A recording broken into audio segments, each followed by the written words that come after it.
What's up guys, ladies and gentlemen? Welcome po sa G Studios. Ito po ang creative space in the South. Tara G!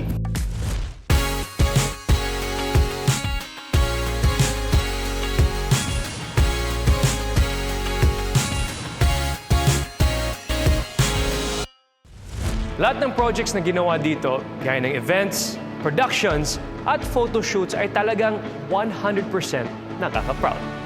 Every single video that we'll be posting from this day onwards ay inspiring Pinoy stories.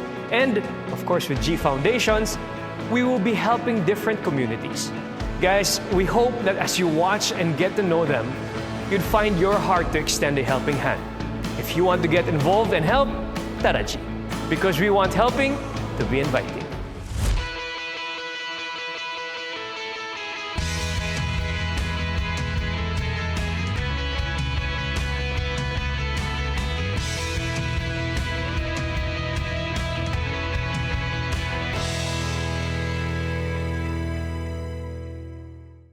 At para sa ating unang episode, gaya ng sinabi ni Sarah, Pwede bang humiling isa pang araw? higher.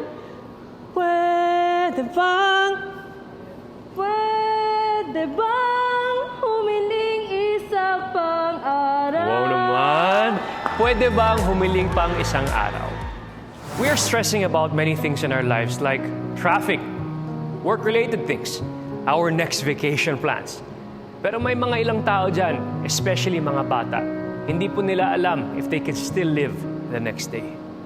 Sila mga batang diagnosed with cancer na tinutulungan ng Kite Foundation Incorporated. Let's get to know them.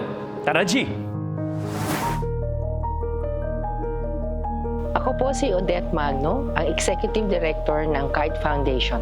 Ang Kite Foundation ay isang organisasyon na naglalayo na makatulong sa mga batang may sakit, lalong-lalo na ng cancer. Ito ay tinatag noong 1992 ng ating dalawang founder na si Miss Icar Castro at Girly Garcia Lorenzo. Tayo ay nagbibigay ng tinatawag nating Child Life Service. Isa sa mga main na programa ng KAI Foundation ay ang tinatawag na Child Life Services. Psychosocial program siya na nagbibigay ng mga opportunities or pagkakataon sa mga bata sa ospital para makapaglaro.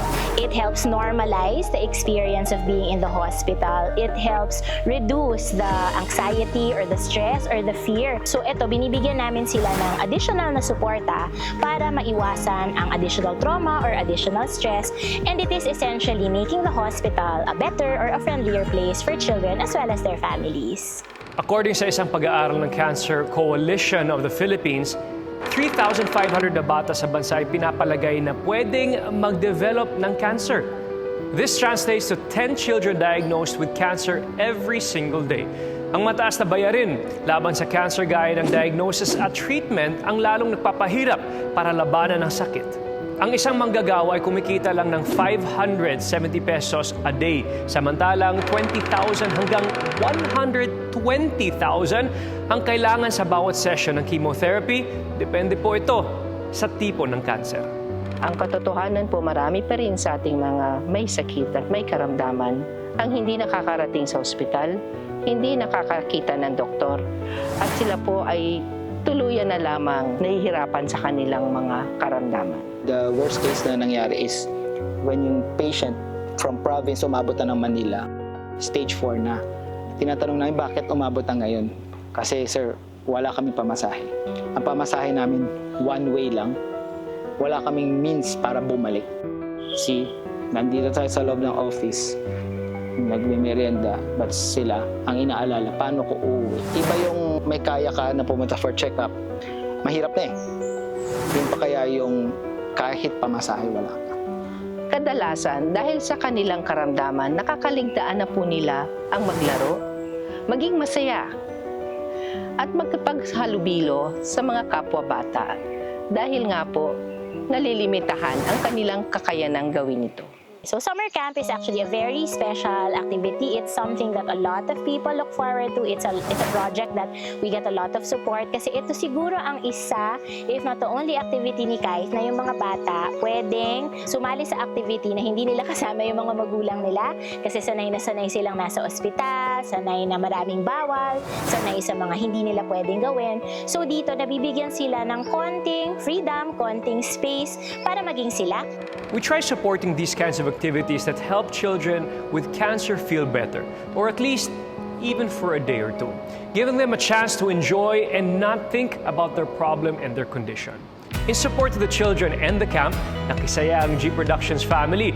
First off, Yoki's Farm, riding our G Studios van. Roll na yan! Tara, G! Ang Giddy-Cherry Foundation, in partnership with Kite, started way back noong 2016. It was a very painful memory where they lost a relative due to cancer, and it was the most painful time in their lives. Because of this story, they collaborated with Kite. Being in partnership with Kite actually is very meaningful and very personal to them. First of all, we're very happy to be part of this event for this Camp 3 days na makapag-enjoy sila. They forget about what they're going through.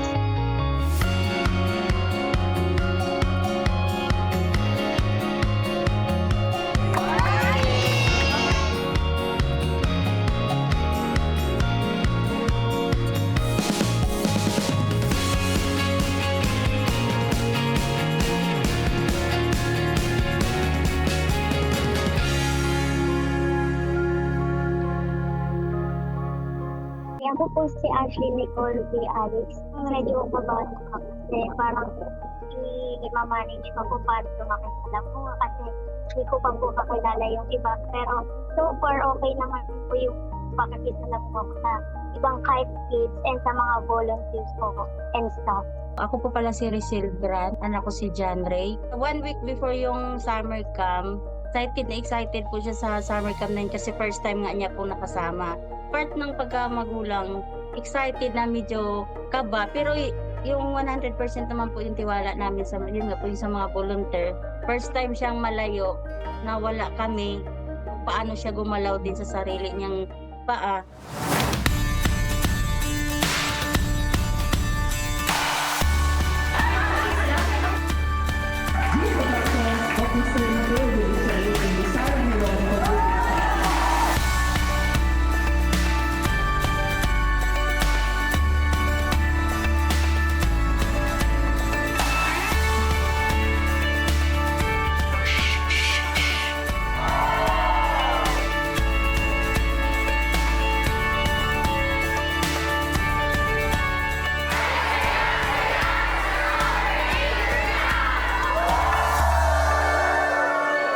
Nag-enjoy talaga ang mga kids natin sa kanilang animal encounter. Astig, no? Well, just to let you know, activities like this can really help them feel better as many studies prove that physical activities can help in the care process for cancer patients. At dahil game at active kayo kids, may sorpresa kami para sa inyo. Ito, galing sa G Foundation, special bag at sa loob nito, marami kami mga special goodies para sa inyo. Pero ito yung pinaka-favorite ko. Tingnan nyo, ang ating special t-shirt! Tingnan niyo yung t-shirt at sa likod niyan, meron kaming special logo kami ni Sarah at mga babies namin dyan. Alright guys, enjoy kayo at maraming salamat. Bye-bye!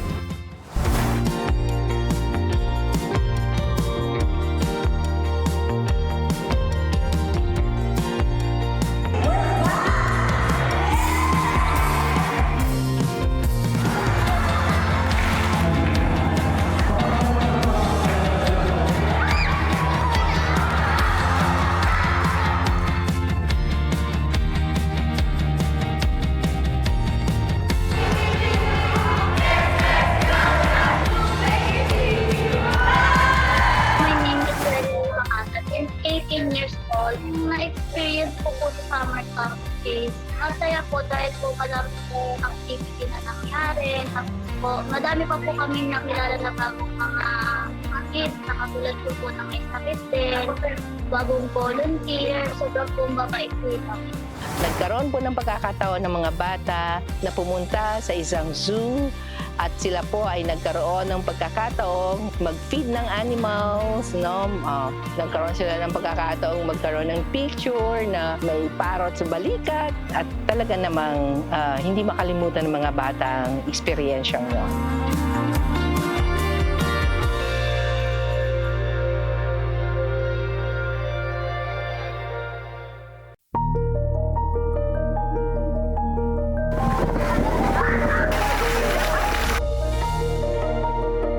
They swim, they play basketball, they mingle around. Walang judgment. Kasi lahat ng kasama niya, patients, survivors, volunteers. Those parang nabibuild yung mga laban nila for the cancer. As a whole, we teach them how life should be. Yung mga sumama sa ating camp ngayon, na-clear ng kanilang doktor, no, na malusog, na sapat ang lakas at kalusugan ngayon na makapag-join ng isang 3-day, 2-night camp. Di ba pag nakita mo, like dito sa camp, nakita niyo yung mga bata, pag nakilala niyo sila, pag di ba alam niyo yung pangalan nila, alam niyo yung mga kwento, nagkakaroon ng muka yung kwento, di ba? And pag ganun yung, pag nakikilala mo isa-isa, it never gets old. Laging may bata or laging may pamilya na pwedeng pasayahin, na pwedeng gawing mas komportable, may mga pwede tayong tulungan para mas maka-adjust ng maigi sa experience nila sa hospital.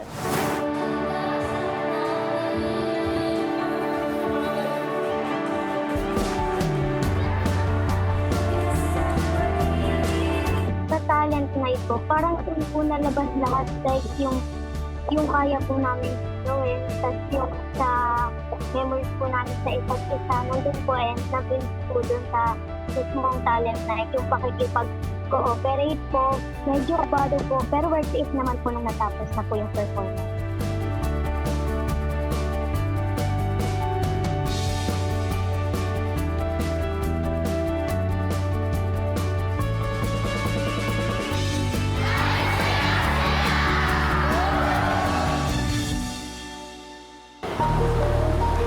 Hi guys! Hello! Ito po si Sarah Geronimo. At Mateo, kumusta kayo dyan? Sana nag-enjoy kayo sa dalawang Yes. araw na activities yung lahat dyan. Yes, maraming salamat po sa Kite Foundation for allowing us na maging bahagi ng inyong program.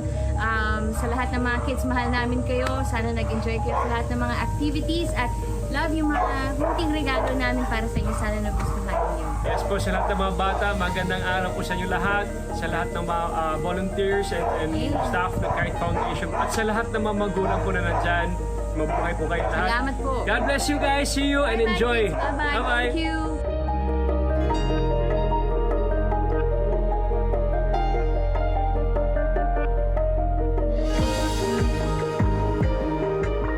Through Gidichari Foundation in collaboration with Kite, please know that we are here to support you all the way, and we're very thankful for the opportunity to be of help and create change as well. Una, nagpapasalamat kami sa last 30 years sa lahat na ng sumuporta sa Kite Foundation at sa iba't ibang programa na ginawa natin over the years. So thank you for being part of that, and we invite everyone that Kite is always open for your support in whatever capacity, whatever resources you are able to share. We will meet you where you are. Doors are open to the support and the care and the generosity that you're willing to share with the children and their families. Guys, maraming salamat for watching. We appreciate the time you have given to this video, and we hope it inspired you also, no, to be a source of happiness, a source of love, and a source of joy. Again, if you'd like to help, sabi nga ni Ms. Ninin, Kite Foundation welcomes all donors out there. Just go to kite.org for more details. And I'd like also to personally say maraming salamat po sa lahat ng volunteers, employees, donors, at supporters ng Kite Foundation. What's important is spread more love, spread more smiles, spread more joy to everybody out there. Not thinking where you are, what you're doing, o kahit ano man, basta importante, mag-smile po kayo palagi. Ang sabi nga nila, what's life without a smile? Again, maraming salamat sa inyong lahat. Ingat! Here at Guidicelli Foundation, we look to inspire people. And we empower them to be champions in the eyes of everyone. With this, we share a story of hope that can impact our great nation, the Philippines. Today, it's the Cancer Kids of Kite Foundation. And we continue this journey of sharing beautiful stories of hope. Want to join us at Guidicelli Foundation in discovering new heroes? Tara, G!